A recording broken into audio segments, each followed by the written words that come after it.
Here's the snap, the pitch out, and a reverse to Williams, and then a pitch back to Cannon, looking down the left sideline, and he's wide open. But Lakeith Crenshaw breaks in front of the ball and intercepts it for the Patriots at the 35-yard line. Robinson to his right, a handoff to Brian Robinson, who bounces it to the outside, cuts it up to the inside, crosses the goal line. Pay dirt, touchdown, Patriots. Hello and welcome to the Hillcrest Football Review with Coach Sam Adams. I'm Brent Jones, and Coach Adams, big win over Bryant. Big win, wow. Big as far as numbers go, 61-0. I believe that's the most points that your team has scored since you've been at Hillcrest, isn't it? It is. It's actually the most points that any Hillcrest team has scored. It was a record-breaking night. Period. Yeah, that's correct. Wow, that's amazing. I wasn't aware of that. And what was it, close to 600 yards total offense? We were pushing it. Yeah, we were up around 570, 580, somewhere in that neighborhood. Wow, that's amazing. Well, it was a big win. It was an area win, so an important win. And we're going to watch the highlights and talk about it in just a second. Stick around. The Hillcrest Huddle. Two fakes and a pass deep and wide open is Torrin Mayhew. Makes the catch at the 20, the 10, the 5. Touchdown, Patriots! The Hillcrest Huddle. Live from Dickey's Barbecue, 69 South on Tide 102.9. Kagan Campbell awaits the kick at his 31-yard line. Here's that, and it's blocked by Lakeith Crenshaw and recovered by the Patriots at the 14-yard line. Live from Dickey's Barbecue in the Winn-Dixie Shopping Center on Highway 69 South in Tuscaloosa. You got a four-star running back in the backfield in this situation. What do? You take the snap under center, you hand it to him, let him see what he can do. And guess what? He crosses the goal line. Touchdown, Patriots! Your host, Brent Jones, brings you the latest on Patriots football and athletics, with interviews from head coach Sam Adams, assistant coaches, players, and more. Cole Frederick takes the snap, hands it off to Jaheed over left tackle. He spins, runs over a defender, across the goal line. Touchdown, Patriots! Come join us live or join in the program by calling us at 349-9904 with your questions and comments. Live from Dickey's Barbecue, 69 South on Tide 102.9. He's got some crazy about a shotgun man. Robinson on the 52-yard run. All right, as always, we broadcast with our live internet stream on the NFHS network and 95.3 The Bear on the radio. And you people out there can view the games or tune in on the radio as you please. Your captain's on the field, and something interesting happened this time, Coach. Bryant won the toss, and they elected to receive. I thought it was going to throw everything out of kilter, and the team was just going to freak out, because that never happens. It was odd to stand and watch the first series of the game without calling plays. It was definitely an uncomfortable feel for us. But you seem to overcome that and do pretty well in the long run. We did. And the first touch of the ball game was by their big receiver, Seth Williams, which your team did a good job covering here. Yeah, our coverage team did a really nice job. We got a good shot on him. He was down, but pulled the ball out late. As many times we can get that ball flopping around on the grass, the better. I think that kind of is a mentality thing for an offense. Even if they're not losing the fumbles, if they're coming out on the ground, I think it bothers them a little bit. So they went to the bag of tricks pretty early. I think they tried about 5 gadget plays, and there Keith Crenshaw comes up with the interception. So it's good to stay on our toes and just play our responsibilities. And offensively, the first 2 drives were really we came up short. So we started the game off with a good completion there to Brian Robinson. Then, as has happened the last few times out, the penalty bug has kind of hit us on offense. If there was a negative to this game, I would say that was pretty much the only one. But they were out in force, those yellow flags. Yeah, and the vast majority of them, there's really nothing to argue about. We're moving before the ball snap. That's a penalty, and it's hard to not call that one. Right. So they do convert a short yardage situation before another penalty, and we get it back to a really manageable down and distance here eventually, and we end up with a 4th and short. But when you start off in 1st and 15 type situations, it just wears on you after a while. It's hard to overcome that over and over again. Keep his feet on that first jet sweep, and got us the 4th and about 2, and then we get stopped on the inside run there. if we just do a little better job of finishing our block, I think we'll end up okay. There they come out and try to get it to number 8, Seth Williams, and we did a good job of just staying on top of these guys on defense really the whole night. They ended with very few yards, really couldn't put together a drive all night, and so that gave us good field position to work with. Yeah, you talked about the challenge that you were going to have with finding that little running back, Gary Quarles, but your defense did a really good job of finding him, it seems. They did. I think he ended up with maybe somewhere in the neighborhood of 50 yards or so, maybe 60. But he never could break the big one, which is what we were worried about, because that guy's one of the fastest people that we'll see all year long. Another thing that we noticed Friday night was Bryant was really hitting the holes hard, running between the tackles. Yeah, we had a lot of success in between the tackles. I think that part of our offense is emerging as it has to, and he's doing a better job of just taking what his read tells him to take. Got a lot of the other receivers involved with him. Torrin had a big game, as he has most games this season, but a lot of the other receivers got involved as well. Yeah, I think 7 out of the 8 that we play somewhat regularly all had touches. That was on the third down. That was one of Cole's just rare missed throws on that one. We had Tab open for a first down and just didn't make the throw. The punt coverage team, their only punt all night, did a really good job. He chose to let it hit, and then he tried to field it on the bounce, and we got him inside the 5 there. But we give him a break here in just a little bit by getting the penalty and allowing them out of that, out of the coming out zone. Right. Call it on offense. I want to go ahead and warn you as we watch these highlights. I know you haven't watched the way that I've edited them together, but it's kind of a little bit out of whack and different from how it usually is, because there were so many highlights and so many 3 and outs and that kind of stuff. Sure. So it kind of skips around. So you kind of have to pay attention to where we are in the game. Sure. Here, we break off ourselves a good 30 yards in field position by hitting the quarterback late overall. We're about to force a punt from inside the 10-yard line, and then we get a penalty, and they get to move it out a little bit further. And luckily, our punt return team did a good job of fielding the ball right there, Caden Campbell, and allowed us to start a drive. Still with decent field position, not as good as we would have liked. A couple of really good runs, and he's really putting his head in there and hitting the defenders hard and getting that extra yardage. He is, and they're when we would bring motion across the formation, they were trying to probably over-adjust to that a little bit, and that created some more space inside the box for us. That was a big third down right there on the screen to Tab Beverly. He did a better job with the run after the catch on the screen. Our lineman did a better job than they had the weeks before, so that was good to see. We finally punched one in right at the end of the first quarter right there with Bryant. Yeah, it looked like it was a fairly evenly fought game, mainly because of the penalties, I would say, after the first quarter. But once your team scored that first touchdown, it just started taking off from that point. Yeah, we were able to really spread the ball around, as you said earlier. We kind of went sideline to sideline with it some, like this play to Torrin Mayhew on the jet sweep. We're able to get the ball vertical in the A and B gaps by running it, and then threw it deep a handful of times. It was a pretty efficient night after those first two drives on offense.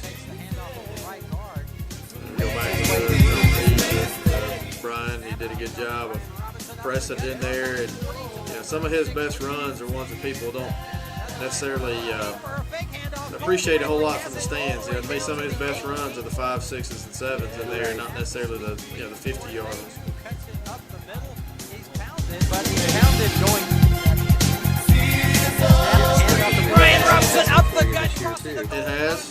From a variety of players. Yeah, we like that with Torrin Mayhew. We like it with Corey Owens. We like it with Jahi Brown, who hasn't, just the way it's fallen, hasn't gotten it a whole lot in the games. We run it with Brian some. So we run so many things off of that action that's got to be a big part of our offense. Making the team respect that jet sweep opens up a lot of other things, run and pass wise for us. They tried to jam a slant in there to Seth Williams again. Our defense did a good job of getting it covered up. And then we capitalized on a special teams miscue by them with a high snap. And so we start off with a really good field position on this drive and go on a little back shoulder vertical throw right there to Jahi Brown. It's a really good throw and catch.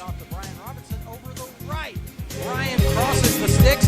He goes in it may have been motion to just the left. me, but this Bryant team, it just felt like they were a better team than they appeared to be on Friday. Yeah, I believe so. And sometimes when it just doesn't go your way play after play like it did for some spurts in this game, it's just hard to A little bit disheartening. overcome that. That's right.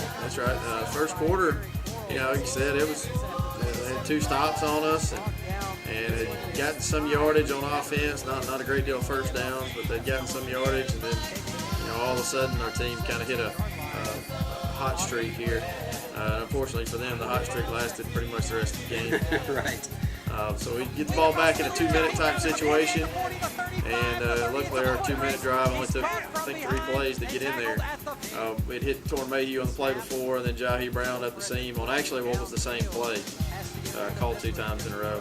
We named Jahi our offensive most valuable player, and one of the main reasons, obviously he had a good game, especially catching the ball and his runs after the catch, but also just the job that he does with blocking play after play and the role that he plays and how he accepts that role so well.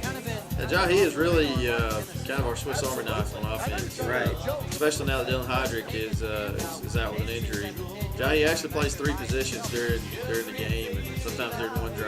He'll be in a slot receiver spot. He will be lined up as a running back. He'll be lined up as what a lot of teams are calling an H-back. So he can do all those things well. So it was good to see that from him the other night. Really good production from him in all those phases. We saw a nice catch there from Tab Beverly just a couple of seconds ago. He's really coming along as well. He is. We've had confidence in Tab since the beginning of the year, and just the way the year started for him. He just didn't get a whole lot of opportunities because we're playing a lot of short games there, and we knew Tab was due for some breakout games. Oh, and here's the play. Yeah. This is a little throwback to an offensive lineman. Every offensive lineman has dreams of scoring a touchdown.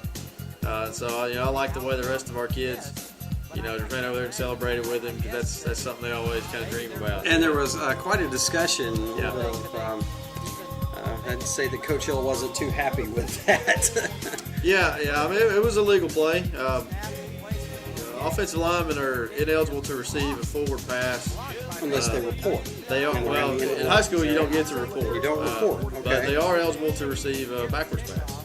Oh, and the ball was actually thrown backwards. So that was his dispute, saying the ball was not thrown backwards? Correct. Oh, okay. Yeah. Good. Well, I'm glad to clear that up because we were wondering. Yeah. So if you're wearing an ineligible number in high school, there's no reporting or anything like that. But you can throw it backwards to anybody you want to. Do they have to be? They don't have to be on the end of the line. They do have to be on the end of the line, yeah. And we motioned to an unbalanced type formation where the tackle was the end man on the line.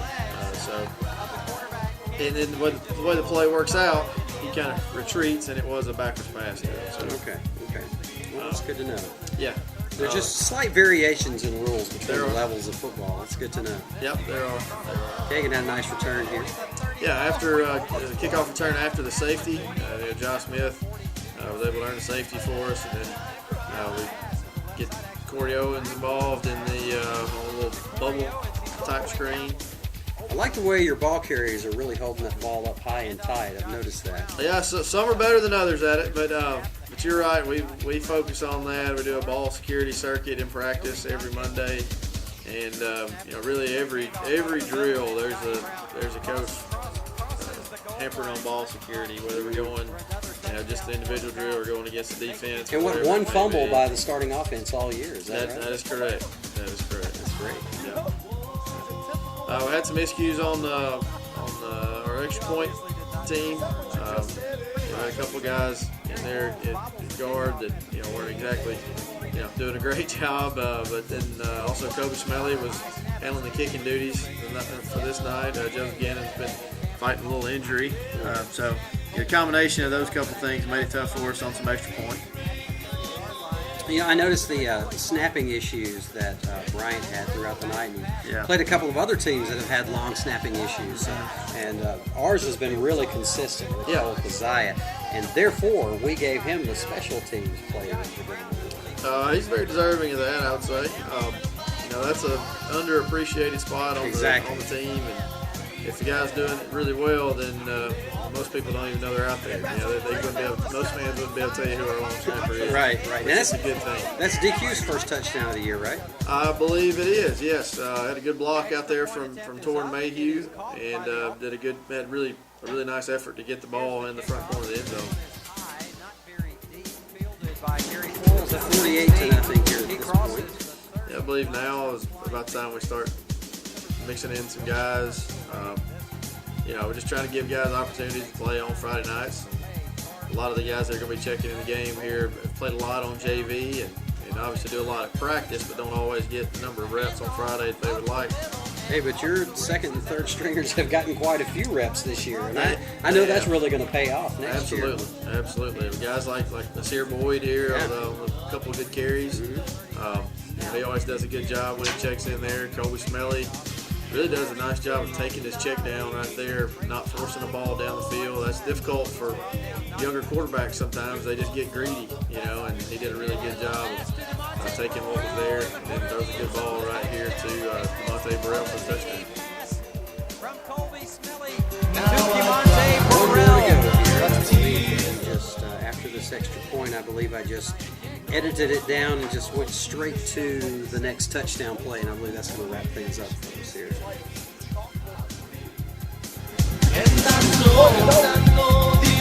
Working a little zone read with a bowl off of it, an RPO run pass option kind of deal, and Colby reads it out, throws out there to Trey. Trey's another guy that has done a really good job in any opportunity that he's gotten this year. And there you have the final, 61-0 over the Bryant Stampede.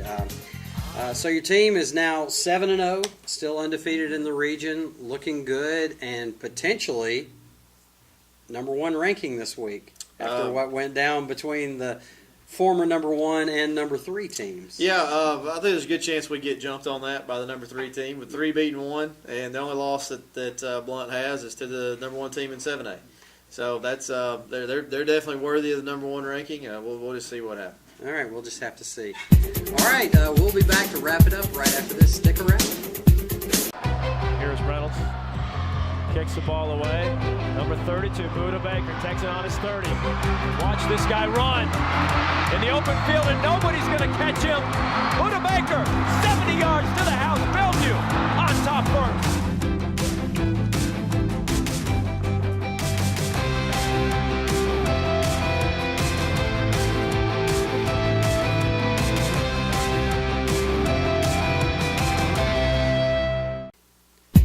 Back to the Hillcrest Football Review. Coach, after the big 61-0 win over Bryant, now 7-0, still undefeated in the region. Got an open week, and it feels kind of like we're on cruise control. Well, it's a good time to have an open week. We've had very few serious injuries, but we've got several guys that just kind of have some bumps and bruises, and that's just part of the territory this time of the year. And so it's coming at a good time. We'll be able to shorten up a couple practices this week and try to let guys just get their legs back up under them and just work on just fundamentals of our base offense and defense. All right, sounds good. Things are going well. Hopefully it'll continue. Obviously, we won't have a Hillcrest Football Review next week, but we'll be back the week after that with the game against Brooklyn. Thanks for joining us.